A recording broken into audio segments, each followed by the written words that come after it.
CSS PMS aspirants must understand the importance of understanding essay topic title properly. So essay writing में सबसे important component है essay topic title को proper understand करना और उसे सही से डिकोड करना एंड फिर उस पर ब्रेनस्टॉर्मिंग आती है एंड देन फिर आप अपने आर्ग्यूमेंट्स लेके चलते हैं. सो essay टॉपिक टाइटल अगर आप रॉन्ग अंडरस्टैंड करते हैं तो उससे होता ये है कि आपका जो पूरा ऐसे है वो एक इरेलीवेंट ऐसे होता है और ऐसे में रेलिवेंसी बहुत काउंट करती है. समटाइम्स आपका पूरा ही ऐसे टॉपिक से बिल्कुल हट के होता है and that would lead you towards failure. So एक एग्जांपल ले लेते हैं. 2019 का एक ऐसे आया था, आर्ट फॉर पीस. बहुत सारे एस्पायरेंट्स जब इस ऐसे को सॉल्व करके आए तो उनके ऐसे में 0 मार्क्स आए. वजह ये थी कि उन्होंने टॉपिक टाइटल को सही से अंडरस्टैंड नहीं किया.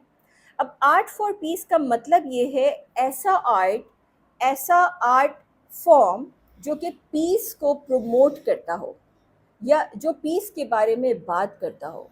बट एस्पायरेंट्स ने इसको जब डी कोड किया या जो अंडरस्टैंडिंग एस्पायरेंट्स ने ली वो इससे बिल्कुल मुख्तलिफ थी.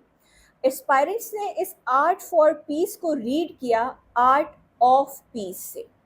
आर्ट ऑफ पीस में आर्ट का मतलब हो जाता है स्किल ऑफ पीस या ability to promote peace, right? So art of peace and art for peace, there is a huge difference between the both, right? So जब आप art for peace को art of peace understand करके ऐसे लिख कर आएंगे so obviously आपके 0 marks आएंगे.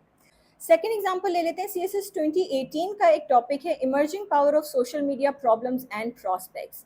अब यहाँ पर सोशल मीडिया का वर्ड देखकर एस्पायरेंट्स को लगता है कि ये ऐसे प्रोज एंड कॉन्स और एडवांटेजेस और डिसएडवांटेजेस ऑफ सोशल मीडिया पर है और फिर वो उस पूरे ऐसे को लिखाते हैं. जबकि यहाँ पर की वर्ड है emerging power of social media. This essay is not about social media but emerging power of social media problems and prospects. So make sure कि आप ऐसे का टाइटल सही से समझें. एक और एग्जाम्पल है promotion of tourism in Pakistan, opportunities and challenges. So जैसे ही एस्पायरेंट्स देखते हैं टूरिज्म का वर्ड आया है so let's write about advantages and disadvantages of tourism, जबकि topic is about promotion of tourism not tourism. So you see, lack of understanding and misinterpretation of the essay topic title could lead you towards failure. इसीलिए आपको ऐसे topic titles को understand करने की practice करनी चाहिए ज़्यादा से ज़्यादा, because practice would make you perfect. Thank you.